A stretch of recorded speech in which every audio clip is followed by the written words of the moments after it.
Hi, everyone. Welcome to Rites of Passage.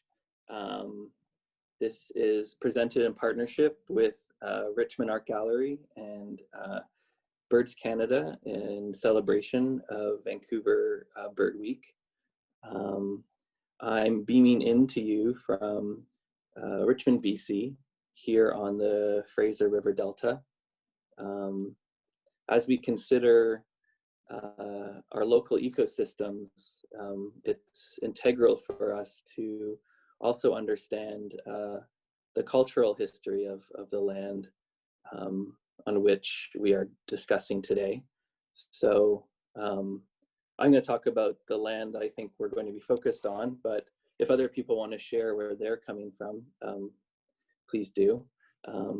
Richmond, the place we know as Richmond, BC, is found on the ancestral and traditional territories of the Hunkaminam speaking peoples. This is the language spoken by Musqueam. Pre-contact Richmond was the site of numerous Musqueam villages and a fertile marshy delta, perfect for fishing and hunting.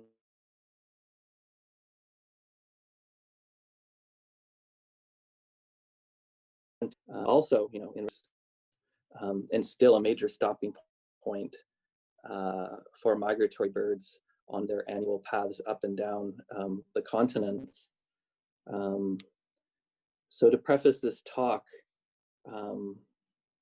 the voice and experience of our Indigenous hosts is missing, as we don't have a Musqueam participant here today. So I think in everything we talk about today, it's important to consider that missing voices, experiences, and as a guest in this place, on this land, it's our responsibility to educate ourselves. So if you don't know much about Musqueam or the nations on which you live on, I recommend taking those steps forward. As far as here in Richmond, Musqueam actually has a really amazing website with so many resources. In this time of COVID, usually I would recommend people to go visit the Cultural Center on Musqueam, but for now, I would really encourage you to check out their website, some really great videos that speak to the history of place. And I also recommend the Museum of Anthropology and some many pieces of Musqueam culture that they hold there that can give you some insight into their culture. And yeah, I think it's very important for us to kind of state that missing voice right now as we begin this conversation. So for me at Rich, so I don't think I introduced myself. My name's Sean Dacey. I'm the director at Richmond Art Gallery. And I'm very excited about this discussion today. This is what I'm hoping is the first discussion of a growing partnership that will unfold over the coming years. And I want to thank Amy Hustis, who is not on the panel today, but someone who's connected to both worlds, the birding world and the art world. And I want to really thank her for linking Richmond Art Gallery with Birds Canada. So speaking with Amy and other artists, some of them here today, it's pretty obvious there is the long and growing investment by our local community of artists to consider and respond to our local ecosystems. So today we are bringing together local artists and naturalists to share projects and ideas, exploring ecology, politics of use, history of place, and water in the Delta landscape of the Lower Mainland. So today we have Lou Sheppard, Emily Neufeld, Laiwan, Rob Butler, and Sharon MacGougan to each share what they do and maybe to have a little bit of a chat. It's kind of an experiment. It's not sure what will happen, but we're excited about it. So yeah, I'd love to pass it on to my co-host today, Caroline from Birds Canada to say a few words about Birds Canada and some housekeeping. Yeah, thanks, Sean. My name is Caroline. I work for Birds Canada, and I'm helping to organize Vancouver Bird Week this year. And I'm so excited to have this event because oftentimes we don't connect science and art, and I'm glad that this is kind of giving us the opportunity to bridge those two. And I think we'll have a lot of really awesome insights from today's discussion. And yeah, so I just wanted to give a quick word about Birds Canada. We're a nonprofit organization. We are Canada's voice for birds. We do everything bird related: conservation, research, on the ground action, and outreach events like this. And so if you want to learn more about birds, we have a really awesome website where you can learn more about us.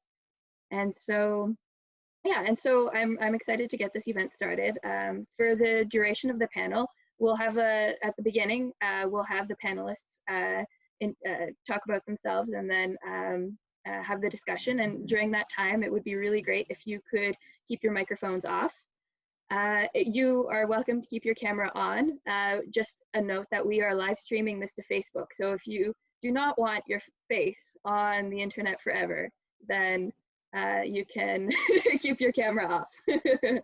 And so, yeah, and we'll have a question period at the end. So hold on to your questions, and when we come to the question period, you're welcome to either type them into the chat box if you are feeling shy, or we will also welcome you to unmute yourselves during the question period and ask our panelists directly. So thank you so much, and I will pass it back to Sean. Caroline, did you want to share Birds Canada's website on the chat, a link maybe? Yeah, that sounds great. I'll put it in right now. Awesome. So the way that we're going to do this today is I've invited each speaker to say a few words about their practice, just to introduce themselves, and then we'll lead into a question answer sort of period. You may notice we are missing our first presenter, Lou Sheppard. They're currently moving across the country.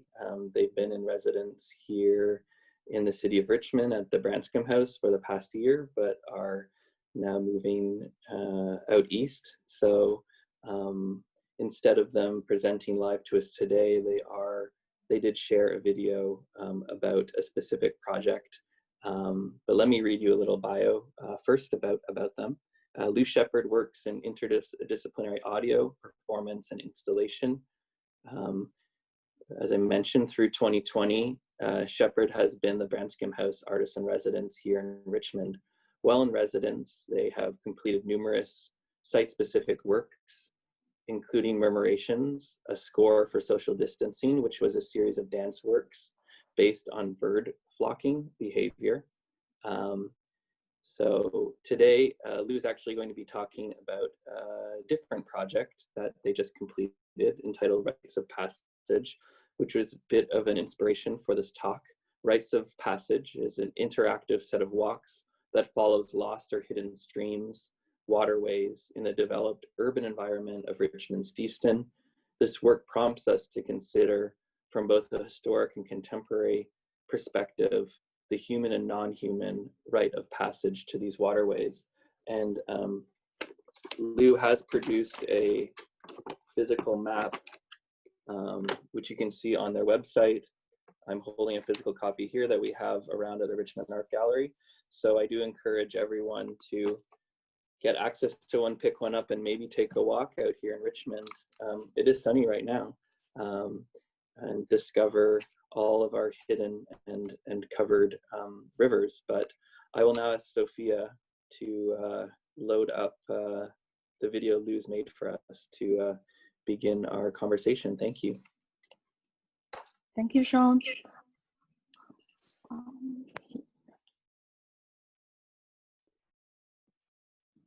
I'm here introducing my project, Rites of Passage, River Walks 1 through 4, which are a series of 4 pathways traced through current-day Richmond, which follow the routes of streams that have been buried or rerouted, dammed, and otherwise lost to the Richmond area. There's a whole bunch of streams that used to be running through Richmond Delta region, and actually through all of the Lower Mainland, that because of the development and the urbanization of the area have now been lost. So these pathways follow they sort of trace the roots of the streams, of 4 streams, 2 that start from Branscombe House, and 1 that leads from Branscombe down to the Gulf of Georgia Cannery, 1 that leads from Branscombe down to the London Landing Wharf, 1 that leads from the Richmond Cultural Centre up to the Olympic Oval, and 1 that leads from Richmond Cultural Centre up to the Garden City lands. So you can follow these pathways to follow these rivers, and think about what it would have been like when that river was actually flowing. Of course, these rivers can't follow these pathways can't follow the original exact paths of the rivers, because there has been lots of buildings and government buildings and commercial buildings and residential buildings built in Richmond. But what is interesting is that the pathways now attempt to follow trace through public space that still exists in Richmond, so space that is still accessible to anyone walking through Richmond. The reason that that's interesting is because a river or any waterway, you have a right of passage over that waterway, and it's called a riparian right. So that means that with any waterway, you can walk along the banks of that waterway, and that's public access land. But you cannot cross over public land, or you cannot cross over private land to get to a riverbank to get your riparian rights. So it's a passage through a place. So I imagined a new riparian passage through Richmond and through Richmond's current geography by tracing the twists and turns of all of the small pathways and roads and the little secret nooks and crannies through Richmond's subdivisions and through its commercial districts. I hope you enjoy the project. The last thing, you can get the maps, you can pick up the maps from Branscombe House and from the Richmond Art Gallery. You just have to ask at the front entrance and they'll give you one. Branscombe House, they're actually on the floor of the front porch under the mailbox. So please grab one. Or you can of course download the map online. And on the map, there's a QR code, and you can scan that with your phone. And you can listen to a reimagined river that has been a soundscape that has been built out of Richmond's current urban sounds. And so the sounds of cars passing become like rushing water, and the sounds of foghorns and industry start to echo the sounds of birds and insects that would have been moving along those original rivers.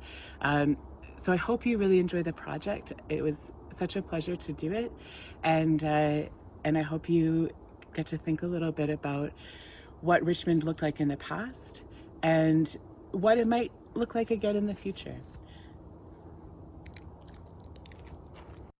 I'm here to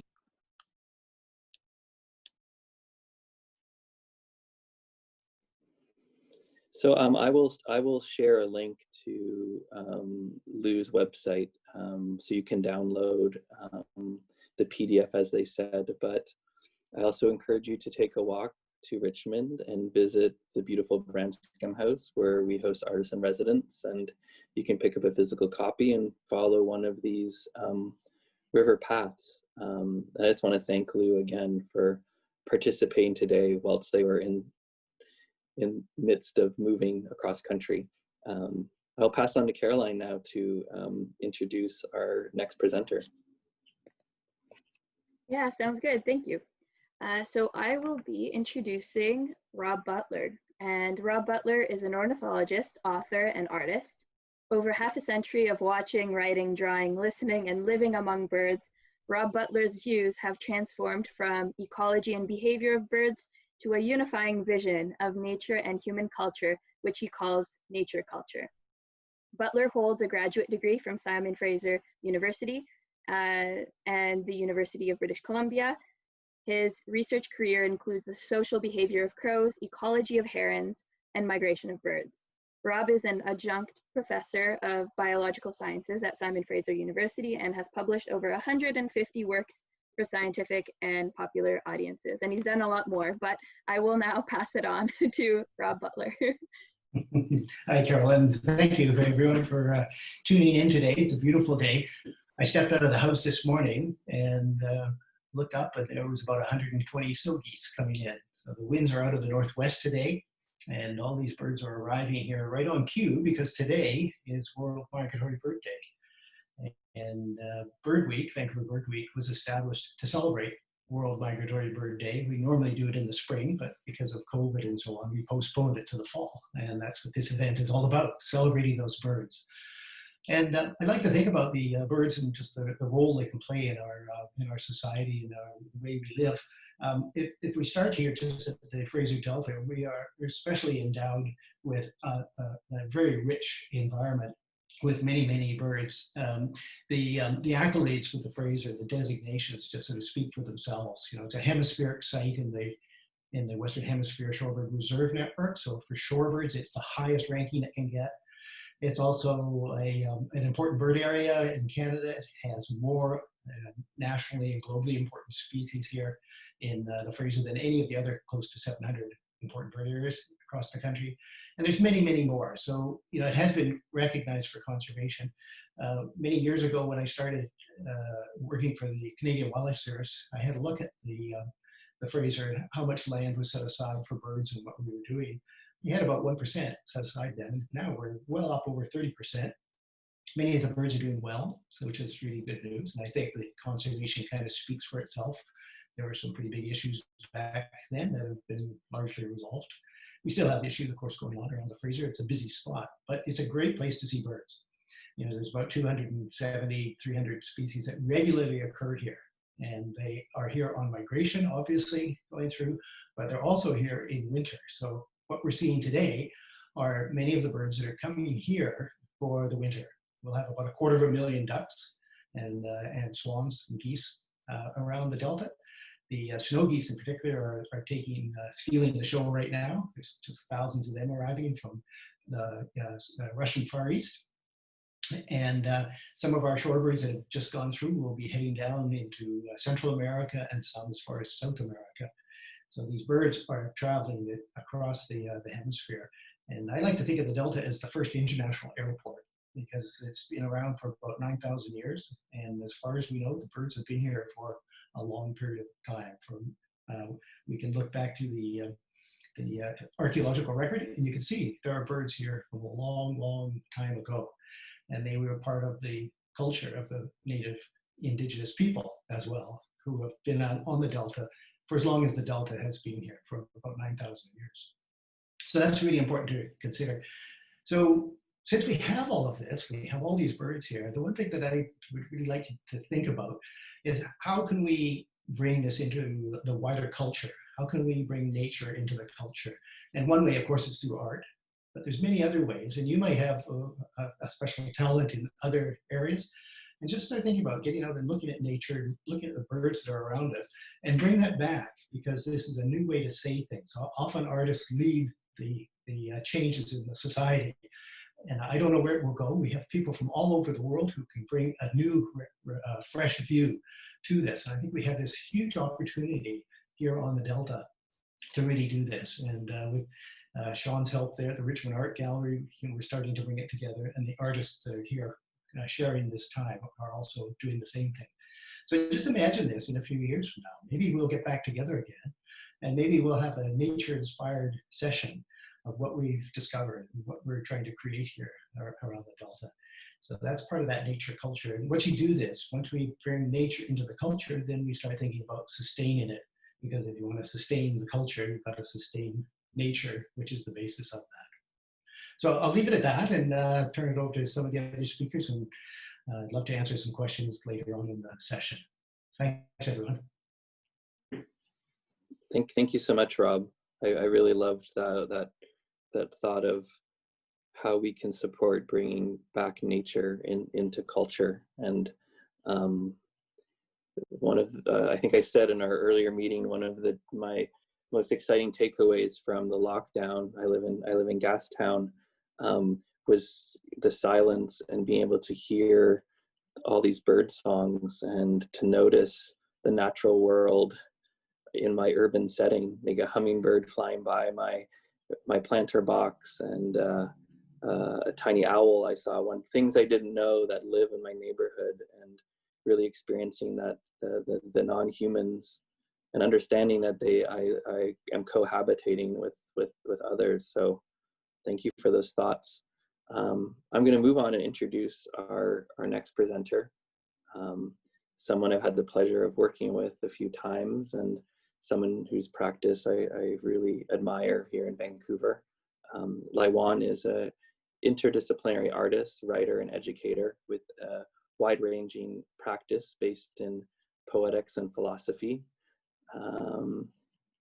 Recent projects include a process-based investigation of street trees in Vancouver titled Maple Tree Spiral, which was presented at Art Gallery, located at the convergence of Maple Tree Square in Gastown. Another really great project that you could check out is located at the 22nd Street SkyTrain Station, a public art commission by TransLink and the City of New West on the theme of phytoplankton. And Laiwan produced this work in collaboration with UBC's Department of Earth, Ocean, and Atmospheric Sciences.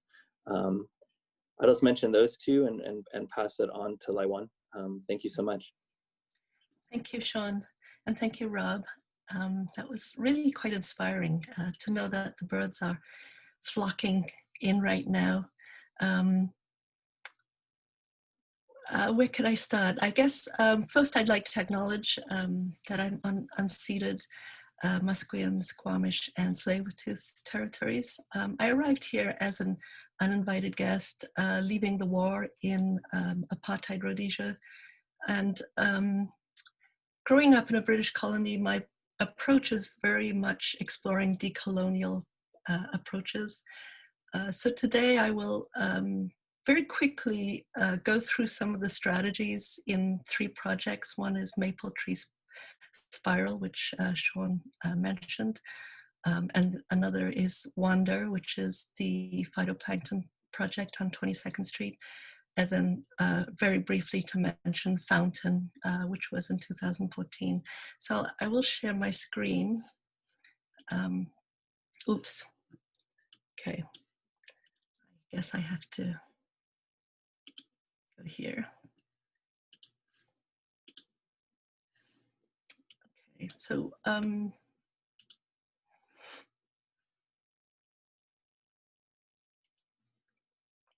Maple Tree Spiral.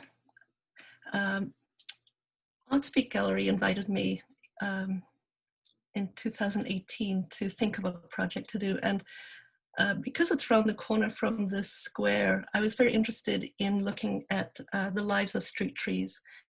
You know, we take these poor trees for granted, and as we can see from this image, here's Maple Tree Square on the left in 1886, and on the right, 2014, that is Maple Tree Square today. As we can see at the root of the tree there, the tarmac and the pavement is quite close to the tree stump. And so a lot of the trees, what I discovered in this project is a lot of the trees are actually grafted and designer trees that are suitable for streets. I wanted to know what kind of communities street trees can have, because we have learned recently about what could be called the wood wide web of the underground roots that are that encourage the growth of communities of trees and all the other flora that is around it.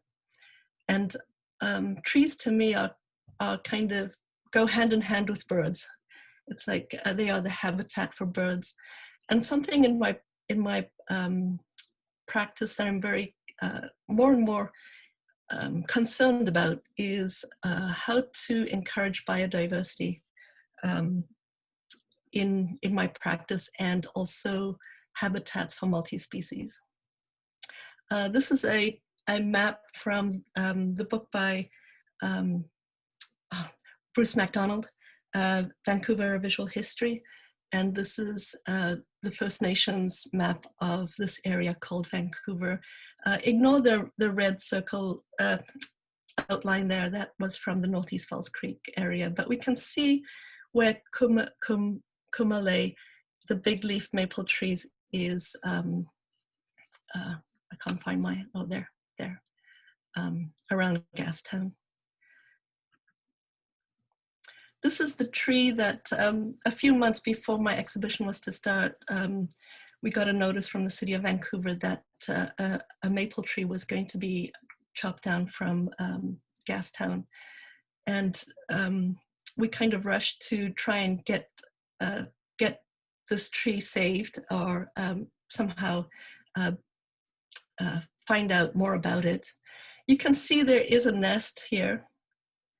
And we asked the arborists if there was some way to save the nest, but they declined. They said that it had been abandoned for a while, but I was quite concerned about the life of this tree. And the one thing about Google Maps is that even if you go after, you can see on Google Maps various years of when this street tree is documented. So this image is from 2011.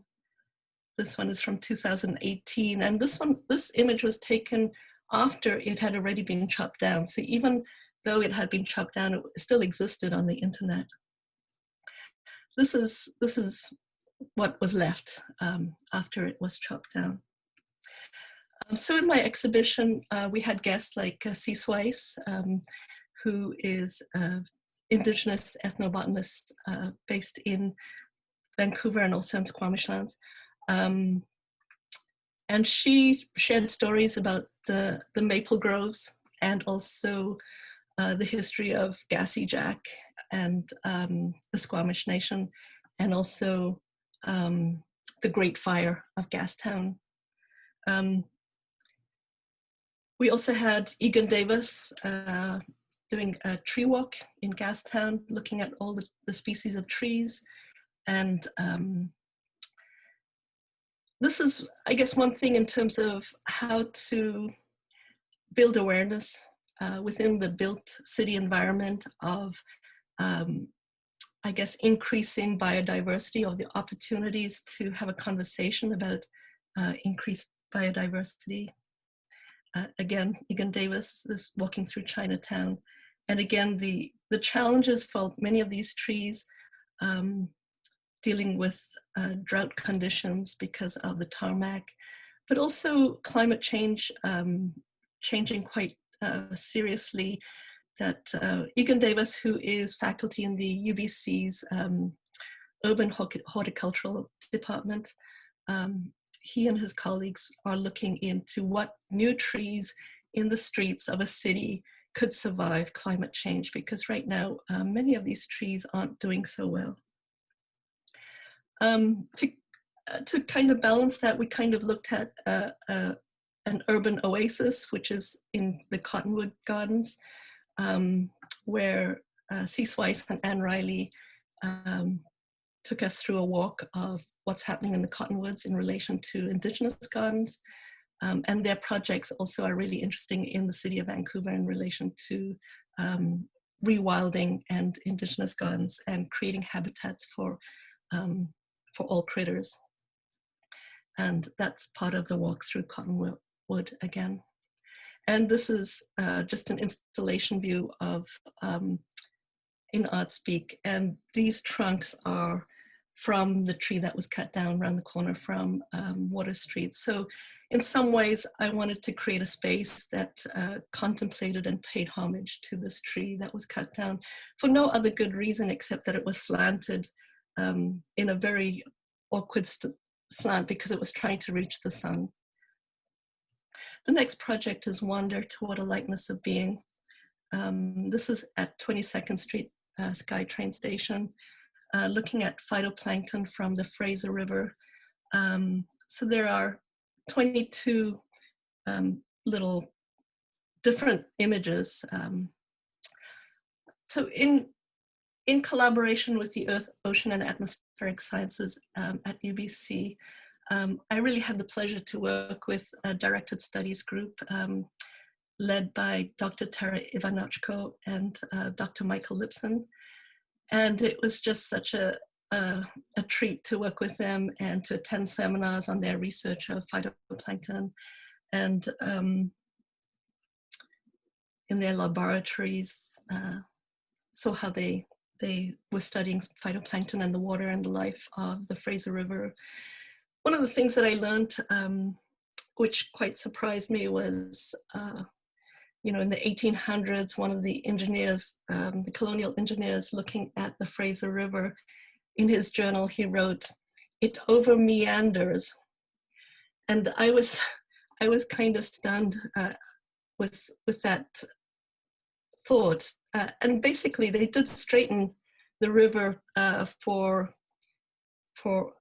traffic, for the traffic of the lumber, etc. And this is something that any kind of river straightening is a problem for phytoplankton. And my interest in phytoplankton was because it is kind of at the beginning of the food chain. If phytoplankton are having a hard time, then every other species that lives on plankton is going to have a hard time as well. So it's really important we protect the habitats of phytoplankton as well.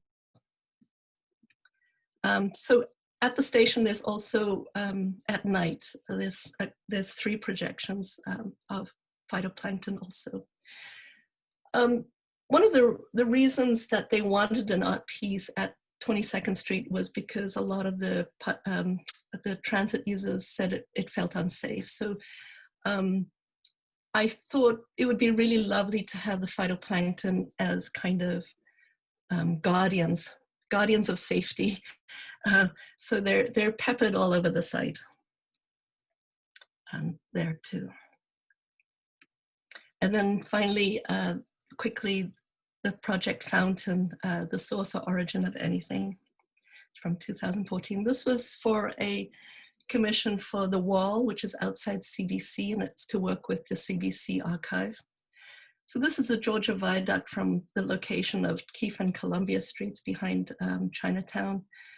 The left is 1961, the view where the False Creek waters would come right up to behind Chinatown. And then the right is from 2011. And I was provided these images from a local historian named Keith Freeman. And he's the one who identified the exact same spot. So the view is from that historical location. My concern here is the loss of diversity of habitat again. So the paving of roads over water. And then with the recent, there's a report from the City of Vancouver on the sea level rise in Vancouver and the possibility that False Creek waters will return with that sea level rise. And this is an image from the CBC outside. And we also had an artist talk, participants talk about all streams in Vancouver.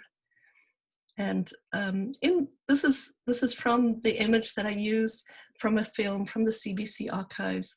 And this little boy, one of the boys that are walking on the plank on the dock there, his name is Chippa Marr. And so after this project, I put out word to find him and discovered he lives around the corner from me, and he's 72 now. So we've been doing interviews about his memories of Chinatown, but also that identifies my interest in how do we build kinship. And it's not only building kinship with the natural world, but also with our elders. And I will end it there. Stop share. Thank you. I kind of barreled through that. Thank you so much, Laiwan. I shared Laiwan's website on the chat if you want to dig further. The Fountain project is worth spending a bit of time with. So thank you very much for sharing with us today, Laiwan. I'm going to pass it on to Caroline to introduce Sharon. Yeah, thanks. So now on to our third panelist. I'm so excited to be introducing Sharon MacGougan to you. As president of the Garden City Conservation Society, Sharon MacGougan is passionate about conserving and restoring Richmond's ecosystems. She works closely with the City of Richmond and its staff and citizens to make the city's ecological network management strategy a living reality. Sharon is also currently active in Save Richmond Trees. No stranger to leadership, Sharon is a former local chair of Amnesty International and then chair of Amnesty International Canada. A career band teacher, Sharon is the published author of 2 books about teaching music and the novel The Mayan Mystery. So Sharon has a very diverse interests, and I'm so happy to have her because she is very, very knowledgeable about Richmond. She's lived in Richmond her whole life. And yeah, so I'm really excited to have you here. Thank you, Caroline. So, am I starting now? Yes, you are. Okay. I see it. Okay. So my name is Sharon MacGougan. My Chinese name is MacGougan from the Kung Fu tradition, and it means shining root. I've also been a white crane Kung Fu participant over the last 30 years. And I'm currently an Aztec dancer with my husband. So there were a couple of things that got left off of the list. Yes, I am the Garden City Conservation Society president. I have been for the last number of years, and most people know the story of a lot of people came together and the lands were saved, and they are saved for our future generations from development. And part of the lands are being taken care of by Kwantlen with their organic farming practices. They do a wonderful job. There's so many exciting projects going on there. And we do some stewardship activities on the bog side, the larger side of the Garden City lands. We've had an Earth Day, that was in 2019. Event on the Garden City lands included a ceremonial planting of trees, and they were bird-friendly trees. We asked for bird-friendly trees and shrubs, and that's what was planted. We've had terrific support from the City of Richmond. We had a ceremony around it because sometimes it's good to honor what is and celebrate. So we did do that. We were going to have a big event this year, and of course it got canceled. This year was the 50th anniversary of Earth Day. So we were going to do the Great Garden City Lands cleanup, but maybe next year.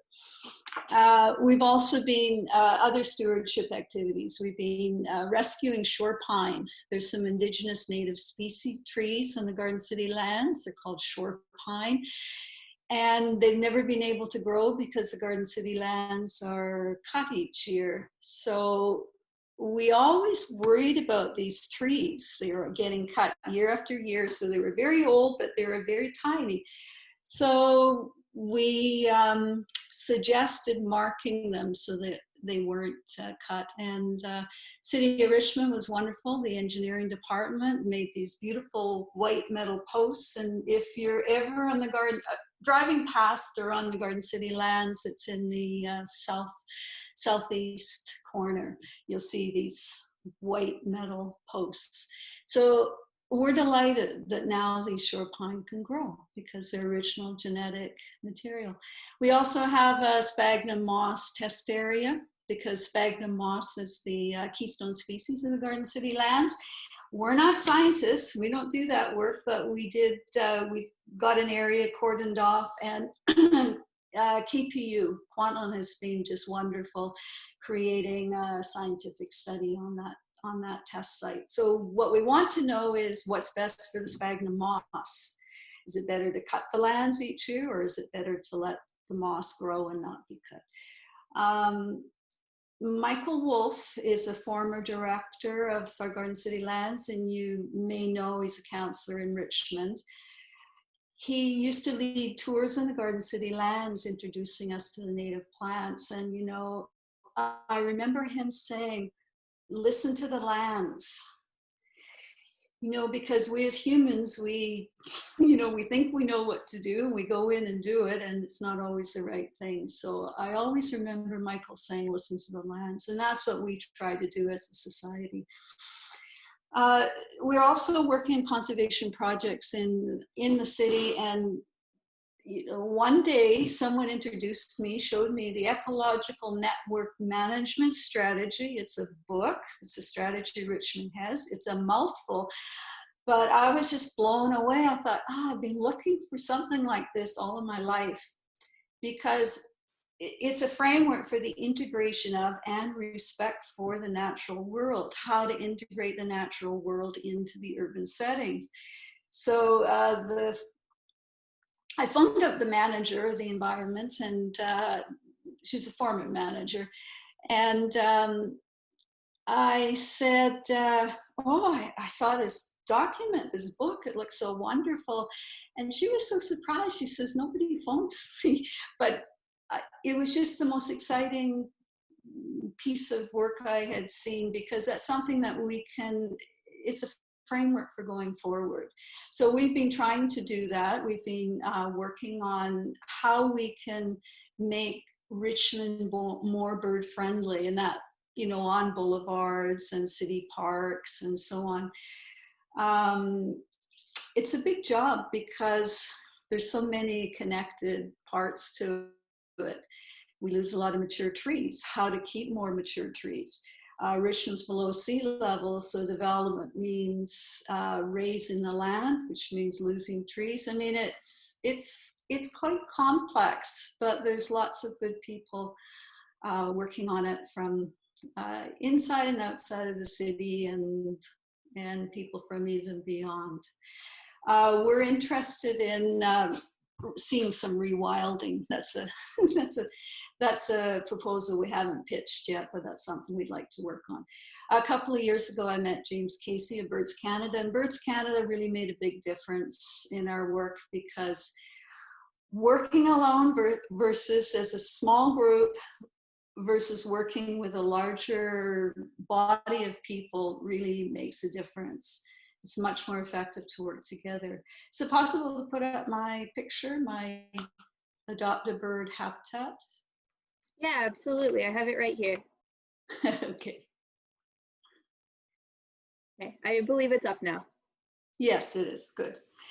So about 3 years ago, I joined Richmond's beautification program, which is an adopt a street, adopt a park, and it's mainly about, or it has been mainly about cleaning, keeping those areas clean and reporting any problems. But I said, I would like a sign, adopt a bird habitat for the love of birds. And this is a corner of my property. It looks like you're almost in a forest somewhere, but it's the corner of Ash and General Curry. So there's a street sign, old street sign just to the left. You can barely make it out through the trees. I wanted to talk next a little bit about, under the topic, we are a family. The property I'm living on now is 3 houses from where I grew up, and that's across from Pollock Park. So in 1981, I built my house on this property. My family had a larger piece of property. It was originally owned by a settler. I guess she would be a settler. Her name was Mrs. Lewis. She had, I don't know exactly when she moved to Richmond, but when my parents built in Richmond in the late 1940s, there were not many houses on the street we lived in. 1 block away, there were bean fields and blueberry patches or fields and bushes. It was quite rural. So on my property, when I built in 1981, I left 50% of the property wild because I love trees. And I was just born loving trees. I've spoken for trees, I've hugged trees, I've planted trees, trees, I can't imagine living without trees. And trees, of course, are important for birds. And because I also didn't want to do much in the way of yard work, I didn't want a big lawn. So 50% of my property is a forest. And, you know, it's funny because I looked out it's like I looked out the window one day and all of a sudden I thought, geez, I've got like huge trees back there, and I've got a widely diverse trees. I've got nut trees, I've got oak trees, I've got wild cherry trees, and I've also got a lot of native species undergrowth. So it's actually perfect bird habitat. And it wasn't until I met James Casey and started thinking more about birds and what birds need. I looked out my window and thought, my goodness, this is perfect for birds, and it is. And so since then, I've been adding more water sources and feeding the birds and keeping wild birds unlimited in business, I think, and cleaning invasives. And, you know, you build it and they come. So if I sit on my deck and you can see a whole interconnected world out there.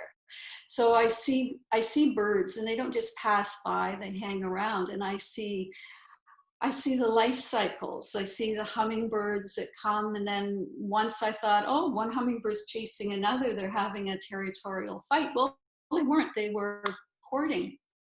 Because a short time afterwards, I saw them sitting in a tree side by side. And then shortly after that, I see a hummingbird coming every 10 minutes. And my friend tells me that that's because they're feeding babies.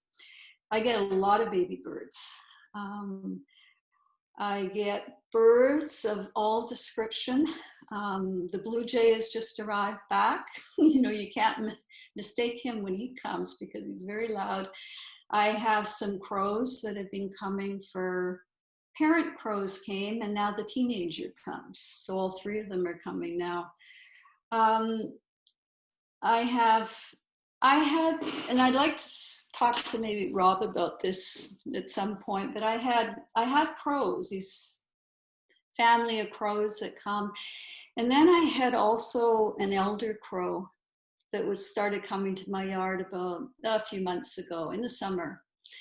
And this crow, I noticed, would not just come and eat something, but he would come and he would stay, and he would sleep, and he would stay quite a long time just hanging out in the yard.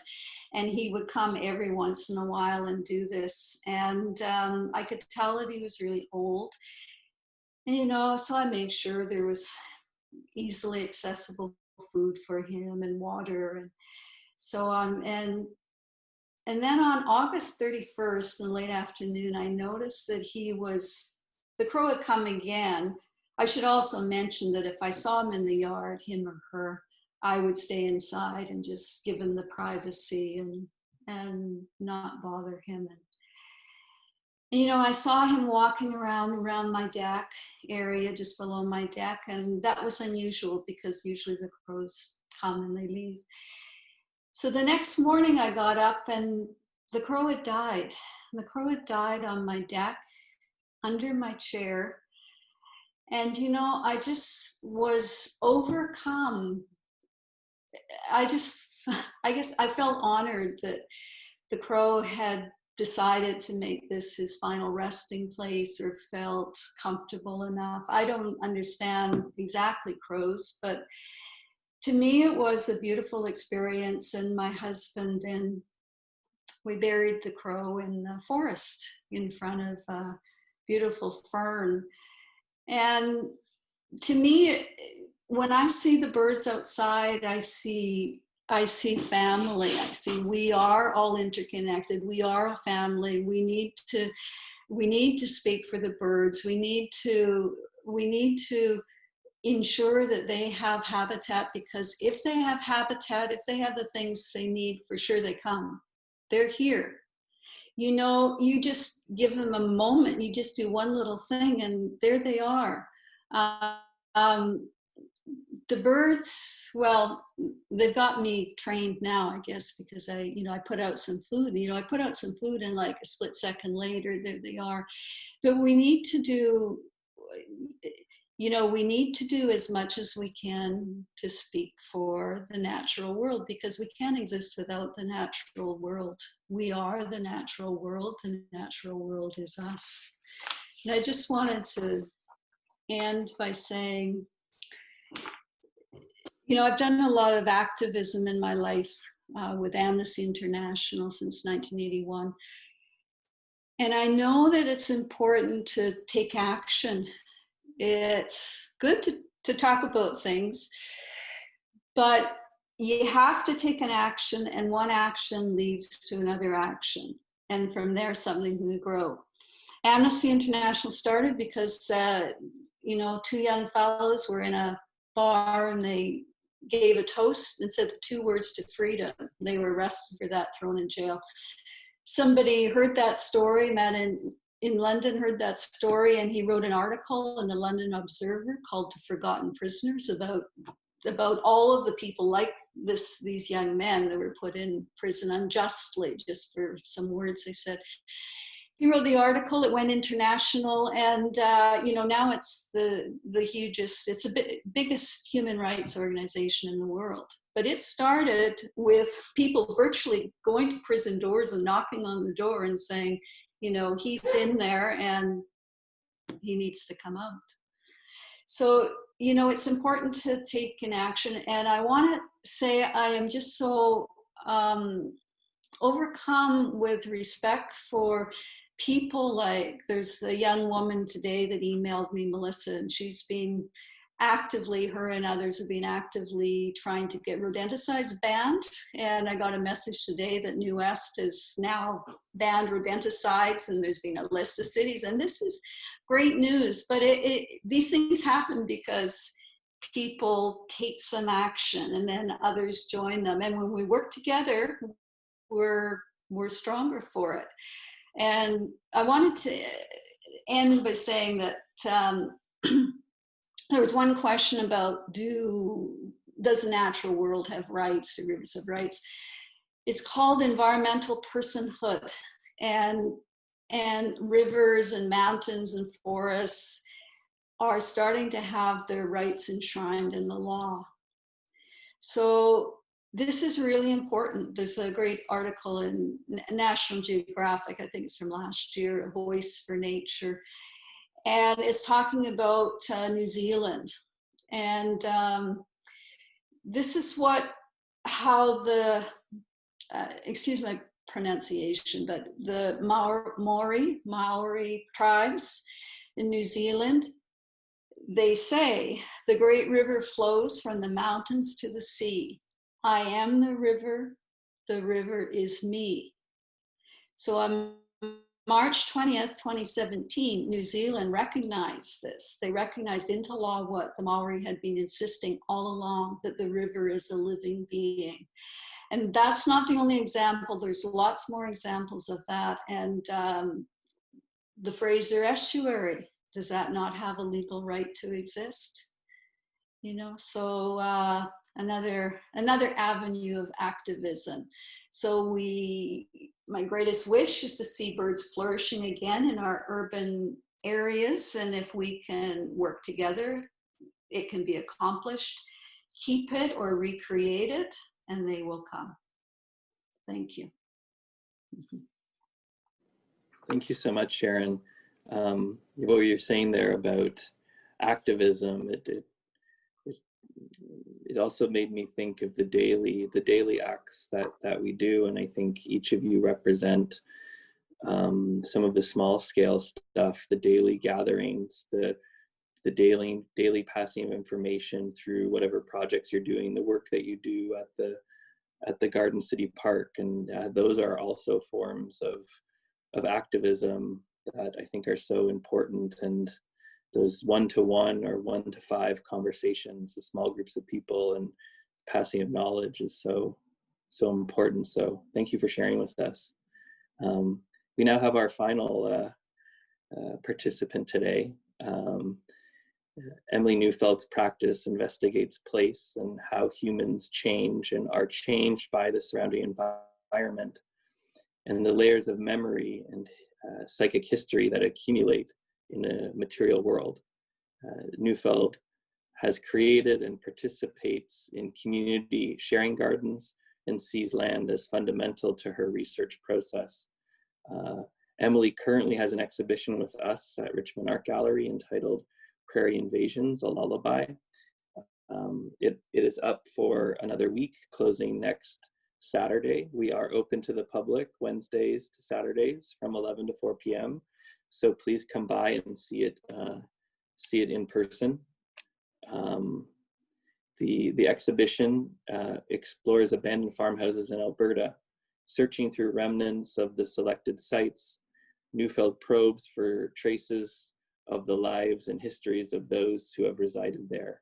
Neufeld's actions underpin her desire to understand the powers and influences shaping a place and the incremental changes that occur over time. And I want to thank our curator, Nan Capona, for curating this exhibition, because I also think, and I'm sure Emily might say a few words about it, it connects to the settler histories here in Richmond as well. The creation of farmland and now the shift to an urban environment and the kind of changes those sorts of things bring. So I'll pass it on to Emily now to say a few words. Yeah. Thanks. Yeah. Hi, everyone. Yeah, thank you to the other panelists here. It's been really interesting talks so far, and I see a lot of like interwoven themes kind of between what everyone is saying, and especially with what Lou is kind of like set out in the original kind of genesis for this. Yeah, so the project that is here at the Richmond Art Gallery right now, I made across Alberta and Saskatchewan 3 summers ago. So they're artworks made in abandoned farmhouses. And I was really investigating kind of my own family's history as Mennonite farmers who kind of came to so-called Canada starting in waves, starting in the 1850s all the way up till, you know, the 1950s kind of a thing. But thinking about farming and kind of farming's impact on the land, and then also how, you know, as farming has changed and as urbanization has happened, kind of how that's changed as well. So I look a lot at the introduced species as well as invasive species, so things that are brought over on purpose, things that are brought over well, also often on purpose, but that kind of have a different interaction with the lands, and kind of like a metaphor for the farmers and, you know, the settler colonizers that came over as well. And just kind of wondering what it means to be a good guest as a transplant from a different place. So yeah, I looked at brown-eyed Susans, I looked at prairie grasses and quackgrass and dandelions, and also I kind of did some investigating and some research into barn swallows, which are a species that is very tied to farming across the prairies. They're a population that exploded with small family farms of my ancestors. So because of the many barns and the insects, their population really skyrocketed with agriculture. But then as we kind of got into more like modern farming methods, where there's a lot more pesticides and herbicides, as well as like larger holdings, so the smaller barns and smaller granaries disappeared or began to disappear, their population is kind of now in decline. And I find it interesting, you know, as we as humans, you know, kind of are trying to grapple with our part in the natural world and how we are part of it. And we sort of categorize things or just make definitions of things that maybe we, I don't know, we haven't maybe thought through, or we haven't thought it through in a way that it takes the whole picture into account. So you know, the barn swallows are considered an at-risk species, and they do return to their nests like year after year. So I was actually harvesting, I was pulling some of the barn swallow nests off the walls of the houses, and a local farmer was like, hey, like, that's actually not really very cool because this is a species that's at risk and they will come back to that nest. So you're making it harder for them to nest again. And so I was like shocked and like appalled at my own, ignorance, and that I didn't really dig into this more. And so I did a bunch of research on it, and it got me thinking about how a population like spike and then decline, and at what point, some point there, we say this is the standard that we want that this species to stay on. We try to freeze the natural world, when in reality we have been evolving and changing over time with all the species around us. And with the amount of pesticides that are being sprayed onto the crops, like there's all kinds of like things happening to the natural world. And so it really got me thinking a lot about biodiversity and how we fit in as an animal in the natural world, and how we interact and how we inhabit the places that we live. And these kinds of questions, especially as a colonizer or the child of of colonizer ancestors, it's a very uncomfortable kind of position to be residing and thinking about. How do we just like take things for our own purposes and use things for our own purposes without much reflection on the impact that has? So that's kind of what I think ties this project into kind of Bird Week, or what got me invited to this talk. But I'm also interested in soil and plants, and how like the soil is this foundation for all of our plants, and the plants are this foundation for animals, and sort of how we are all tied together. So I really relate to kind of Laiwan's comments about the phytoplankton, and about a lot of these, these diverse communities that actually are in our bodies and in our soil and in the trees and in the land, and how we are just a part of this. And that maybe we could stop and think about how good of guests or how good of participants we are in this like web, but definitely try to acknowledge that we are part of it and not an overseer or separate in any way, kind of a thing. I think is a really interesting discussion. And I would love to hear more about that. I have a question for Laiwan as well, if we're ready to jump into the question part. You were saying that the street trees were grafted, and I wonder what does that mean? Well, they find the perfect specimen, and so there's kind of a catalog of certain kinds of trees that are ideal for streets. They don't drop their limbs easily. They don't have boughs below a certain height, so cars can park under them. And so there's only a certain number of trees that are ideal for cities. And the city of Vancouver used to have a farm that grew its own street trees. And by grafts, they take little parts of the original tree, and then they just keep growing others. And the city of Vancouver sold its street tree farm a year ago or 2 years ago. And this is a bit of a problem, because the private firm that now sells street trees, they will tend to choose trees to grow that designers like, or landscapers like, rather than say the biodiversity of that is needed for the area. But thank you for that question. Thank you so much, Emily, and thanks for moving us into our question period. I can throw one out there to kind of open it up, but also if some of the participants have questions for each other, and in a minute we'll open it up to the audience. This might be more directed towards the artist, but maybe also to everyone on the panel. What really, listening to, this talk has been a bit about storytelling and about sort of experiences and encountering your artworks, and that graying between natural and cultural worlds, human and non-human worlds. For Emily and Laiwan,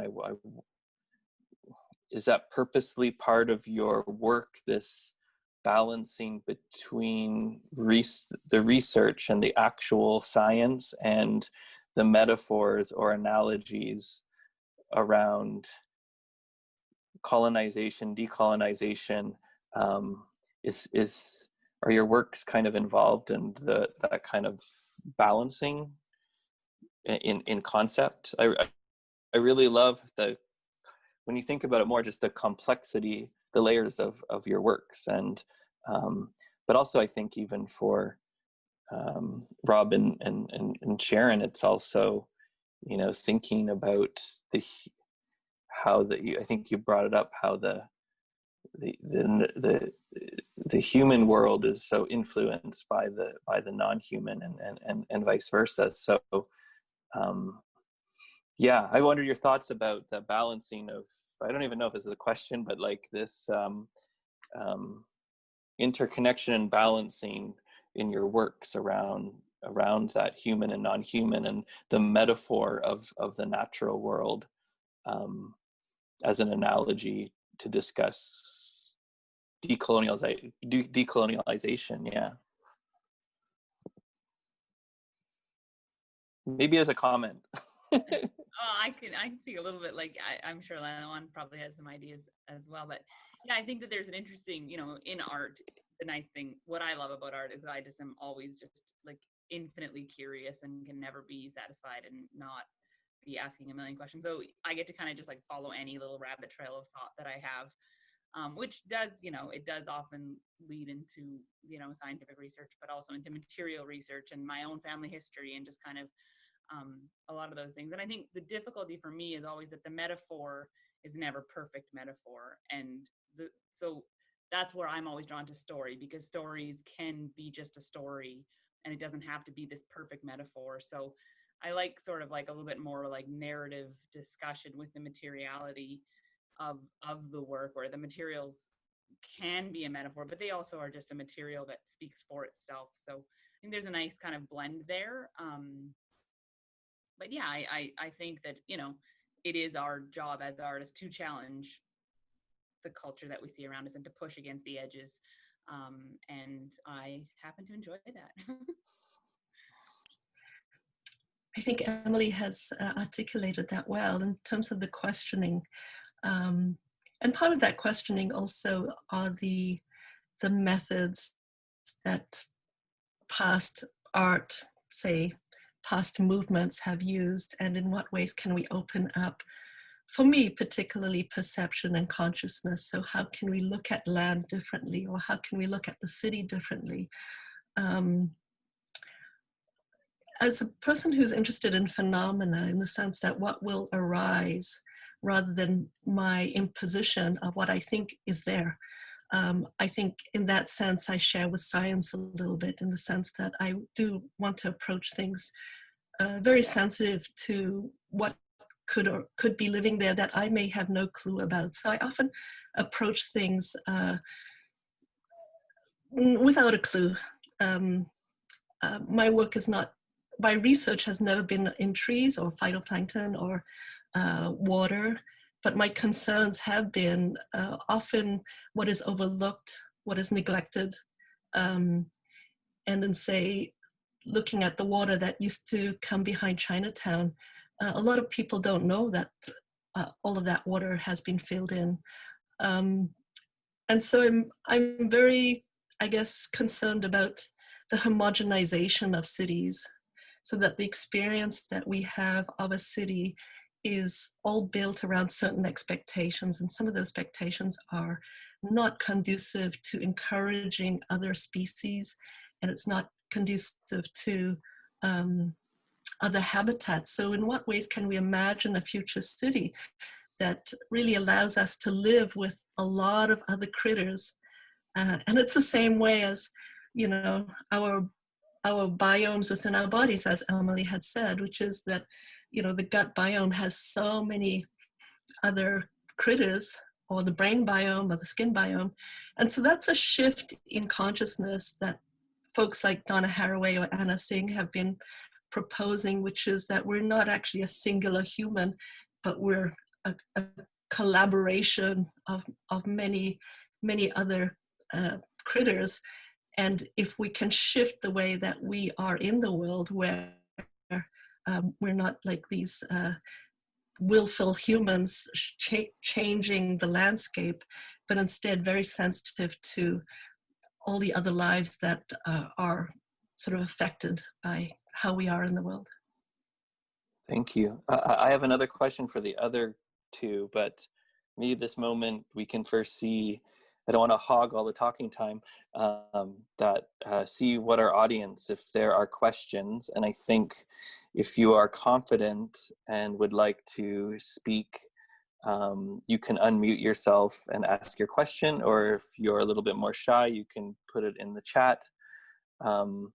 So please, if anyone wants to come forward to ask a question, I'll stay silent for a few seconds to see if that happens, or add your question to the chat. And I'll just mention as well that if you're watching through Facebook, I'll be checking the comment section on Facebook. So that's also one way to ask your question. It looks like we have someone asking a question. Are you pointing at me, Sean? Yes, I see you. Yeah. I want to say what a huge delight it is to listen to everyone, and to even end up with some tears in my eyes with Sharon's beautiful story about the crow choosing to die under her chair. And I feel like, you know, there's just this beautiful communication happening in all of your work between the natural world and human world, or, you know, this kind of dropping of barriers. And I'm really struck by this idea that biodiversity happens in conversation as well, and how important it is to keep it in our conversation. A theme that has come up somewhat is we haven't spoken so much about conservation of areas of biodiversity as much as like imagining that there could be more. And so I'm just wondering about this concept of rewilding, or creating more areas of biodiversity, or perhaps bringing some of these streams back. And I wanted to direct this question at Rob Butler specifically, but also to ask, open it to the panel, what knowledge you have or of potential for that in our Fraser River estuary. There we go. I think I'm back on. Yeah, thanks for the question. It's yeah, I think there's some exciting things happening actually. Many of the cities around the Fraser River Delta have or are working on biodiversity plans. So they're already looking at many of these questions. And some of the things that have come up about that Sharon was talking about, the kind of planting that's required, how you plant native trees and shrubs and things to bring the birds. Those are all being built into those plans. So I think the city councils are listening to it. Vancouver has the bird strategy, and they have a second one going forward, a revised one now. And we're also looking across the country for more of them. So that's all good. To go beyond that, some of the other things you were talking about in terms of like the conservation, I was alluding to this idea of a nature culture. And so I just want to just talk just briefly about this, the kind of the concept. The idea behind it is that by conserving biodiversity as part of the culture, you will preserve it. So it's not a matter of just doing it for the science of biodiversity. It's because it becomes part of the culture. And as an example, can you imagine salmon coming back up the Fraser River, and some of them are spawning in the local rivers here. We gave that a name that they were called the Salish Sea salmon. And we had a festival around that. And people had salmon, and they were cooked in a way that is unique, just like we might do with Manhattan clam chowder or any of these others. They've given them names. You then make it part of the culture. So Thanksgiving is coming now, and many people will have turkeys. A turkey industry is supported by that. If we had one that was like a Salish Sea salmon, the same thing would happen, that you would have a special day that you would have this. So now you protect the salmon because it's part of the culture, but you also protect the rivers because you have to have the rivers to have the salmon. And so now you start to see the conservation becoming part of that wider culture. And you can think of the same concept with, you know, with music and art and all kinds of other things. And that becomes part of that wider nature culture. It's all based on sustainability to sustain the culture. So that's one part.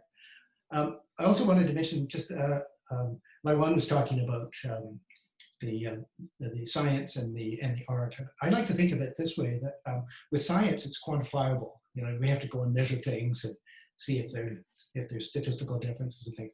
What I like about the art is that it's a creative spot where you can go out of the laws of science and out of the laws of the world and explore areas and think about them. You can go into almost like a delusional state and have fun with it and create it, and then bring it back and say, okay, well, what can we do as sort of a logical application for this? How can we take these crazy ideas, looking at the world differently, and then bring them back into the culture into something really exciting?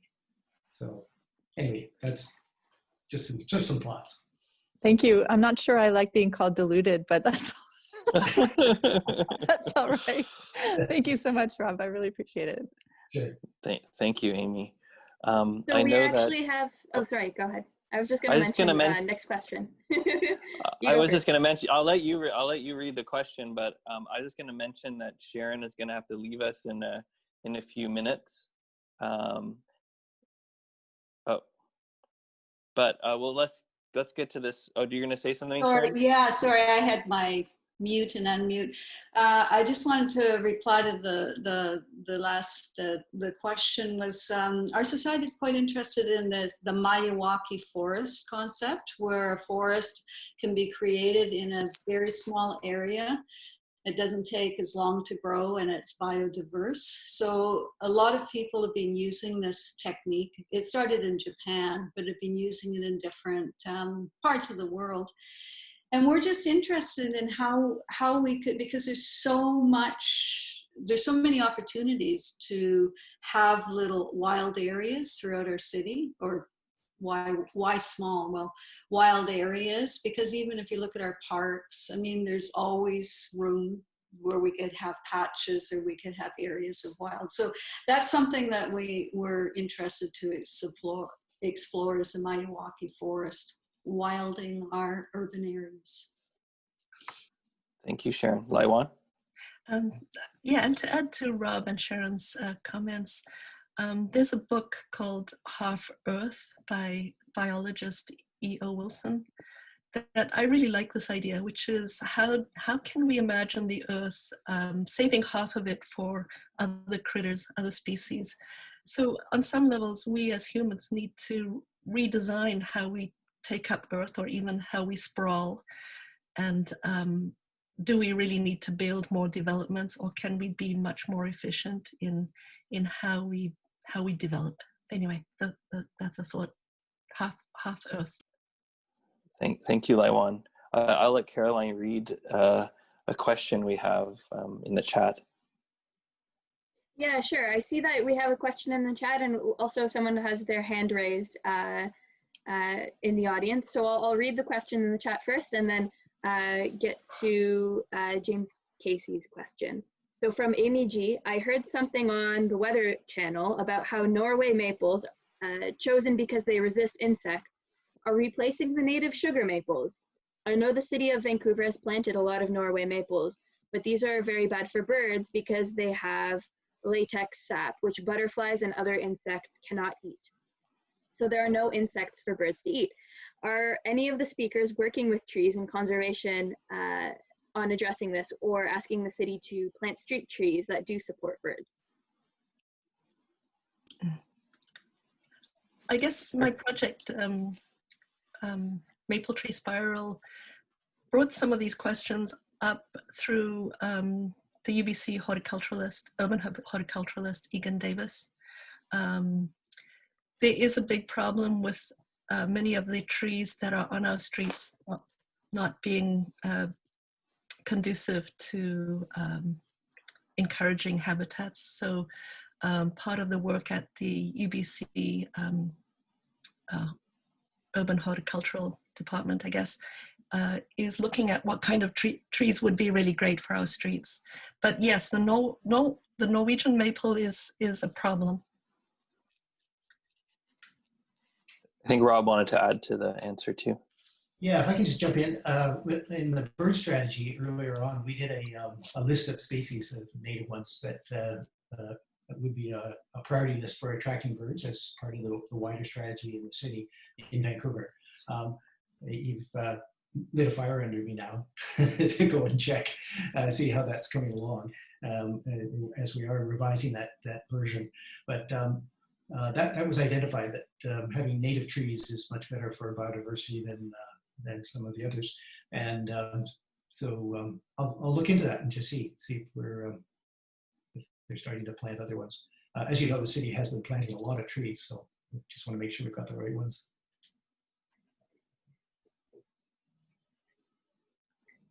And I think we have, Caroline, you're saying you saw someone with their hand up for a question. Yeah, that's right. So James, if you're around, then feel free to unmute yourself. Hi, everyone. Thanks for a great series of presentations and talk today. Very much appreciate all the insights. That was fabulous. I wanted to follow up on Amy's question about what is happening in terms of rewilding and the lost streams connection. There's a lot of work that's being done around what's called daylighting streams and trying to bring back covered aquatic habitat. One of the key pieces for us to be thinking about in the Delta is adapting to climate change, and the role that streams and wetlands have in that adaptation is important for us to provide feedback on. And to Sharon's point about action, there are planning processes in the city of Richmond and for the greater Vancouver area around responding to floods and the threats of floods, and trying to reconnect our wetlands would be something to go and talk to your local planners or decision makers about. So yeah, Amy, there's a big window of opportunity there to follow up on for sure. In terms of a question, I think I have more of a request than a question. I really loved the dialogue that took place today. And to the panel members and to the participants, I have a request that if you have other dialogues that you think we should follow up on from this conversation, really reach out to Carolyn or I, and we'll figure out what we can do next. Because I think this is the beginning of a fruitful and hopefully ongoing conversation. Thanks so much, James. Thank you. And I'll just put our emails into the chat so you know where to reach us. Did from our audience, did we have maybe one last question? If not, I did want to thank all of our presenters today for a lively conversation, and hopefully this leads to future conversations and collaborations and all that fun stuff. But before I go, I did want to ask Caroline, like, if I were someone that wanted to help out more, follow up on things that Birds Canada is doing, what are ways that someone can become more informed with what you guys do? Yeah, for sure. So we have a lot of things going on all the time, whether it be events or opportunities to volunteer and support. So I think the first thing you could do is probably just sign up for our mailing list. So you can go to our website. I'll post it again in the chat. But if you type into Google Birds Canada, you should be able to find us. So signing up for our newsletter, you'll be able to stay informed about all the things that we have going on. And we have lots of resources on our website. If you just want to learn more about birds, we have a great blog where you can read about birds. And we have tons of citizen science projects as well that you can get involved in. So if you want to, contribute and count birds and help science, then there are lots of opportunities to do so wherever you live in Canada. I'm going to jump in, sorry. Sure. Carolyn also manages a Fraser IBA Twitter account. So if you are on Twitter or Facebook, there is a locally relevant source of information. That's the Fraser Important Bird and Biodiversity Area, Fraser IBA account. Maybe Carolyn, can you drop that into the chat as well? Absolutely. Thanks. Well, on that final note, once again, thank you to all of our participants, Sharon, Laiwan, Rob, Emily, and Lou. And a big thank you to Caroline and Sophia for supporting the event today, and everyone who added to the conversation in our group. Hopefully we'll be having more of these in the coming months. So hopefully we'll see you at one soon. Do you want to say anything before you go, Caroline? No? Yeah, so I just put in, if you'd like to follow us on Instagram, Twitter, and Facebook, we have the Fraser Delta IBA accounts posted there. Yeah, and I'd just like to say thank you so much for coming. This was a really great discussion. So that's all. Well, bye everybody. Have a good day.